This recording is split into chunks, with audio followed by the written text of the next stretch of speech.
Hi, and welcome to day 7 of my experiment, my 366-day experiment to let love lead.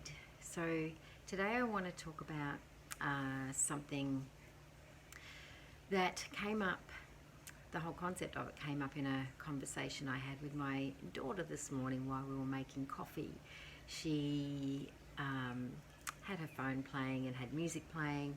She's 21, so she listens to a certain kind of music. But this morning she was listening to some music, and I looked at her and I said, "Wow, this is beautiful. You know, who is this playing?" And she goes, "Harry Styles." Now, some of you, if you're in my demographic watching this, you probably don't know who Harry Styles is. However, I'd heard her telling me about, this Harry Styles, and if he comes out here, I'm going to go see him, and his music is amazing, and Mum, you would really love his music. But Harry Styles used to actually be part of One Direction. Now, I'm sure you've all heard of One Direction, or at least most of you will have.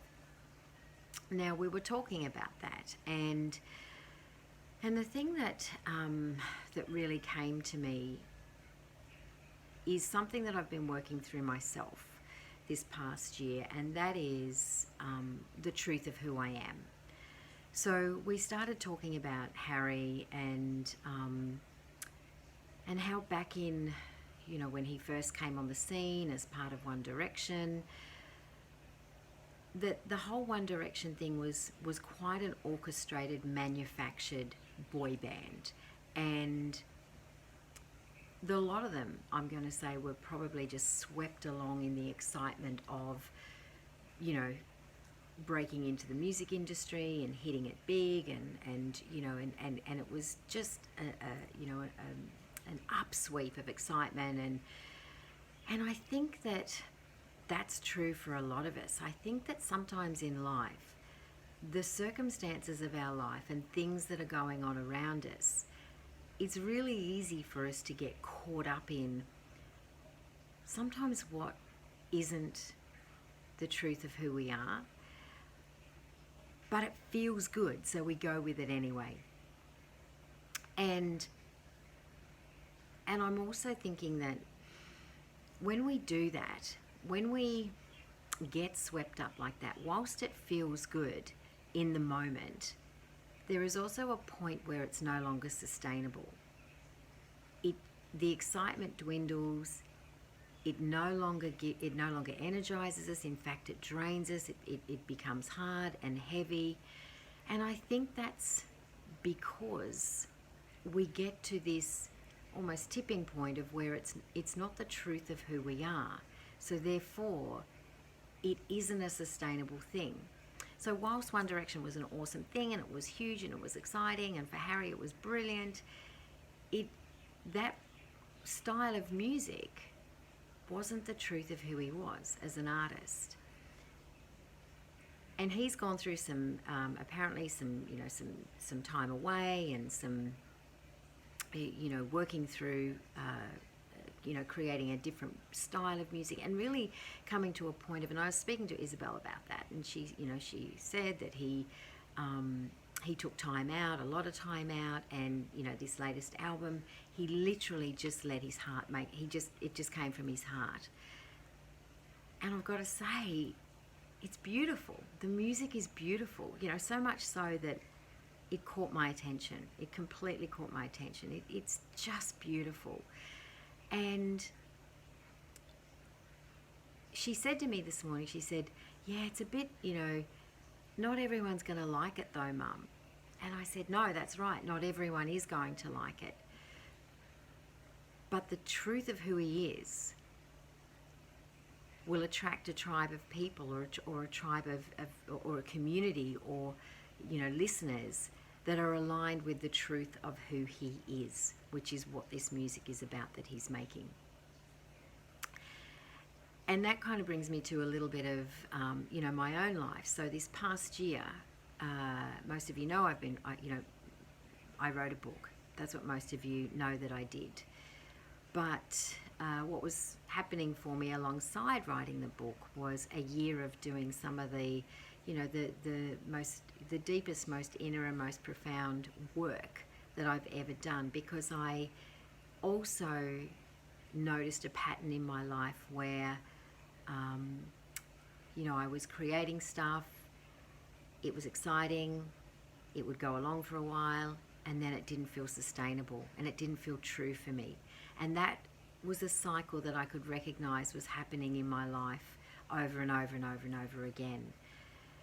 And I realized that all those, all the experiences, everything that's happened to me, everything that has gotten me to that point in life has resulted in creating an identity that the world is really super familiar with. So the world knows this identity that is Jen. But that identity's been created from a set of experiences and happenings and, things, but it's not the truth of who I am. But I have even become identified with that identity. And this past year, I guess a bit like Harry Styles, I started to question it and go, is this who I am? And who would I be without? For Harry, I guess it was a question of, we're clearly in Australia, this flies. I guess, for Harry, it was, the question maybe wasn't a question that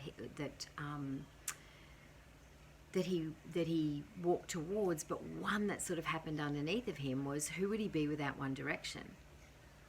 What would his music be without One Direction? What sound would he have without One Direction? And would the world identify, would the world, what am I trying to say here? So the identity that the world associated with him being as One Direction would fall away. And I guess that's what I'm saying with me too, and that's what Isabel was talking about. She was saying it's kind of sad because not everyone's going to like his new sound. Not everyone's going to like his new identity, and they're not supposed to. They're not supposed to like his new identity. The people that like the old identity will fall away, and the people that are aligned with this new identity of his will come forward. And that's true for all of us. So the truth of who we are sometimes is buried underneath a persona, an identity that the world has become so familiar with that we don't know how to be anything but that identity. And so we keep showing up as it, we keep going along with it, even though deep down we kind of know this isn't the truth of who I am. But we don't know who that other version of us might be. So we stay with the familiar, we stay with with what the world knows us to be. But my offering today, and I hope this has made some kind of sense, but my offering today is to suggest and offer that underneath that identity that we are living inside of, that the world is familiar with, so we keep showing up as, because that's what the world is familiar with, may not be the truth of who we are. So my question for you today is, who would you be without the current identity that the world knows you to be? And who might you show up as? So I hope this one made sense for you guys today. It's a little bit deeper, but it's something that I've really been working through quite a lot this past year, and that is looking at that, letting the truth, letting the identity that I know isn't the truth of who I am fall away. And I don't have what the new identity looks like, but I really encourage and hope that some of you will come along for the ride, and you get to do this work with me, and you get to perhaps start your own evolution to let the identity that isn't you fall aside, to let the truth of who you are shine through. Okay, see you tomorrow.